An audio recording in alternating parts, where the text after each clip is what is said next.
Hello everyone, welcome back to my channel. Today I think is the last test from my most recent art supplies haul that I did at the beginning of the month. If you haven't seen that yet, then I will link it on the top right corner of the screen if you would like to check it out. To start, these are the Masterclass gouache paints. They're from the Radiant line, so they're more on the pastel side. I want to try them out today and also paint with them. And I also came prepared with these. I'm not sure if they're nail scissors or eyebrow scissors, but I brought them because I already own some of these gouache, and I can tell you the lids are a pain to open. So you really need like a really thin scissor to go in between them. As you can see, it's quite difficult to open, so I'll spare you the whole process because it's just very frustrating.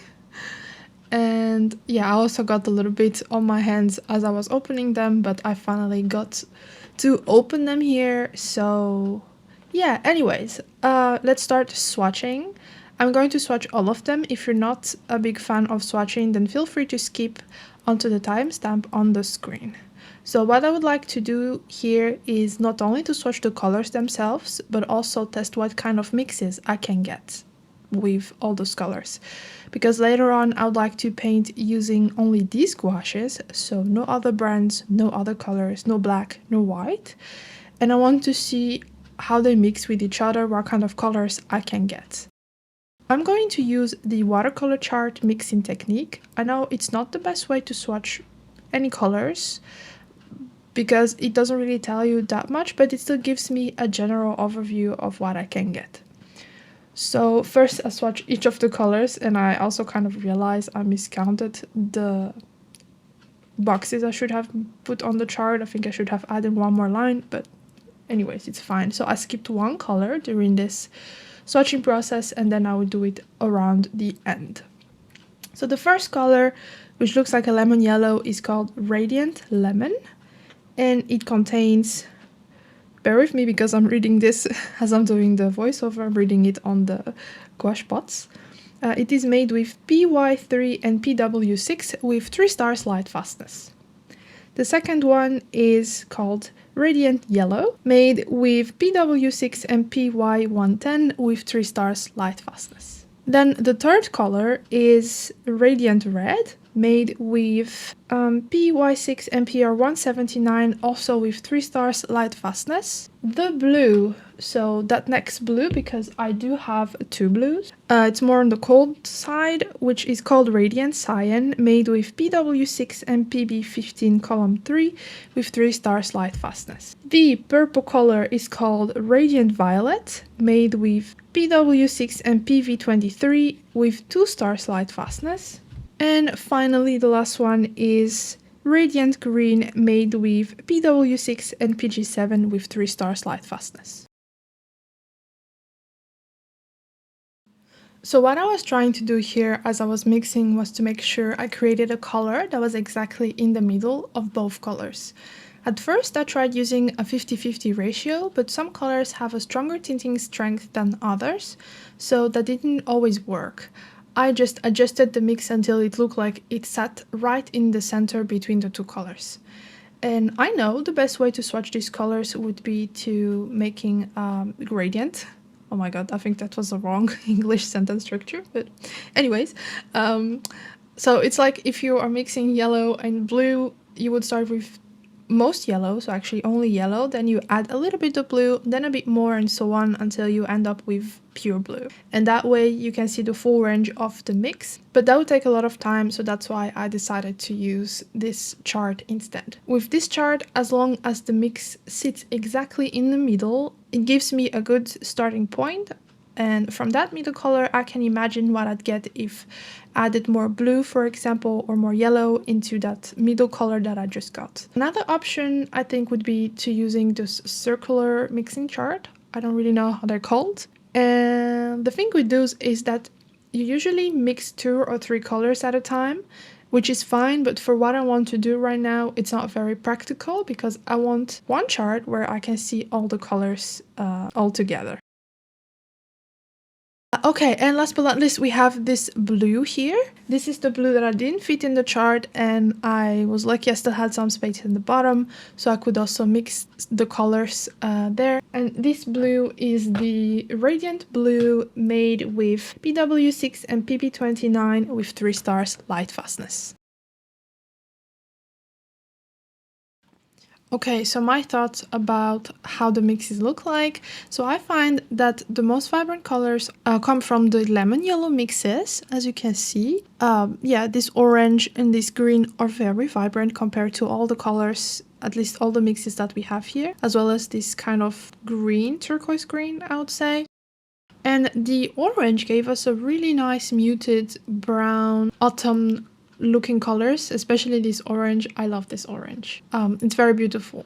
And then the red gave us quite some dark colors, almost black, like the grays, the blacks, which could be very useful for a painting to darken the colors. And then, yeah, then we have blues. In my opinion, they didn't change that much, but that's because we were mixing them with other blues. And finally, this last blue, I find that the mixes are very similar to the other blues here and the purple mixes. So for example, this color looks very close to this one. This one is also quite close to this one, although it's a little lighter.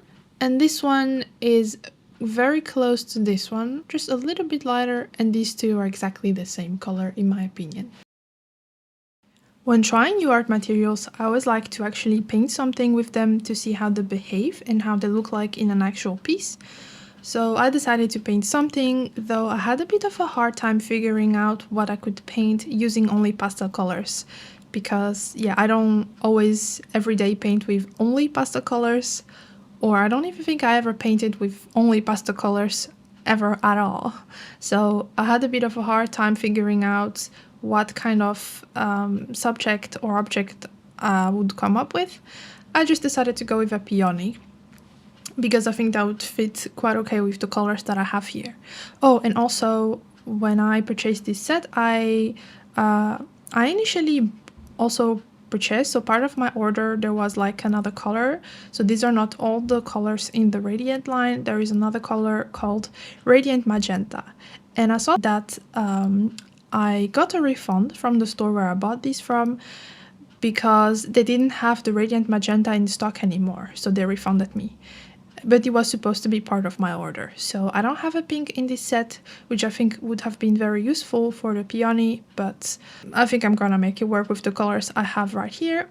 I think with the red and oranges that would work quite okay. Obviously that's not gonna give me a pink, but that would get me closer to the color I am thinking about.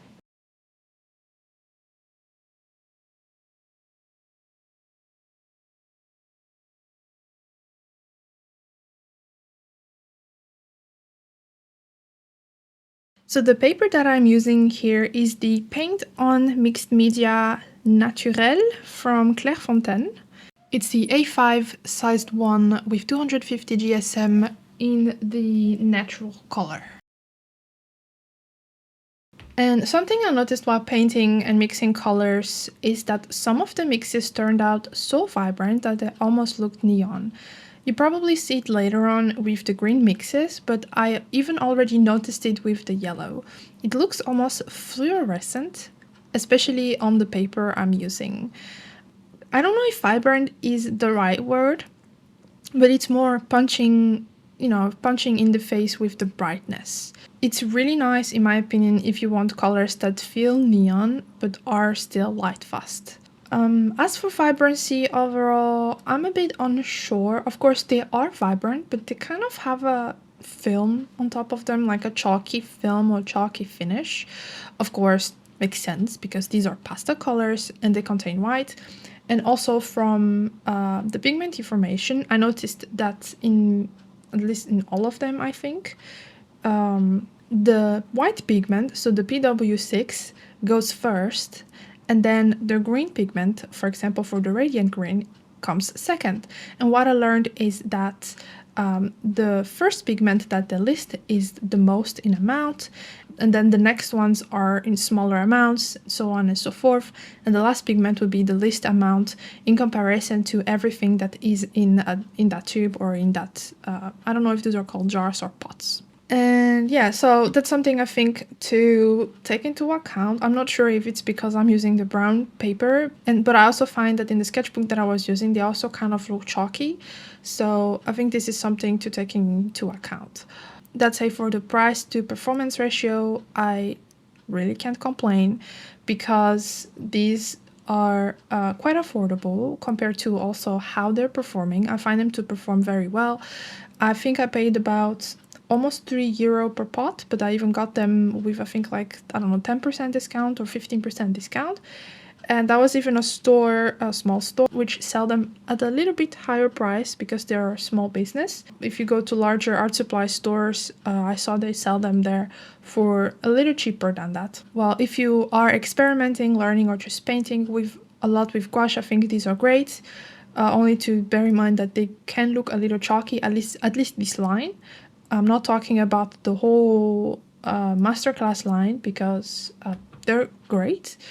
But if you would like something a bit more vibrant without these films, then that's when I would go and use other brands or other colors, like the Schminke Horadam, for example. But yeah, then there you would be paying like 3, even 4 times the price for a tube of paint. So here's what I was talking about earlier. I find the green to be very, very neon. Maybe this is just a kind of mix you normally get when you combine a very turquoisey green with a very cool yellow. It's not a mix that I tend to do often. I sometimes mix such a color, but it's practically like then going to be my starting color, and then usually I'll go and dull down it with some red or with some orange. But I think that's usually what happens if you mix such kind of colors. But here I also think, especially because the paper I'm using is quite warm, so the coolness of the green stands out even way more. And compared to like white paper or cream paper, I think the result might have looked a little bit different on this paper. And also, I don't usually work with this kind of color palette. This is definitely not the palette I would normally choose when painting, but I'm actually really liking it. I think if I wasn't testing this gouache today and experimenting with the colors and painting with them, I don't think I would have ever painted with this kind of palette at all. And now that I'm using it, I'm really enjoying it. It's very interesting, and I'm even thinking about painting more with this kind of color combination in the future. All in all, I'm quite happy about how this turned out, and also about the gouaches. They feel as nice as the regular Masterclass gouaches. They also re-wet really nicely the next day when I came back to reactivate some paint that have dried. And of course this peony isn't pink. I'm not sure if there are other peonies in other colors, but nonetheless I like how this turned out. The only thing I'm still not happy about is the chalkiness. Perhaps I will varnish it with some wax medium to see if that might bring the vibrancy a little bit more out. But anyways, thank you very much for watching until the end, and thank you very much for your support. It really means a lot to me, and I guess I'll see you again next time with my next video. Take care and bye bye!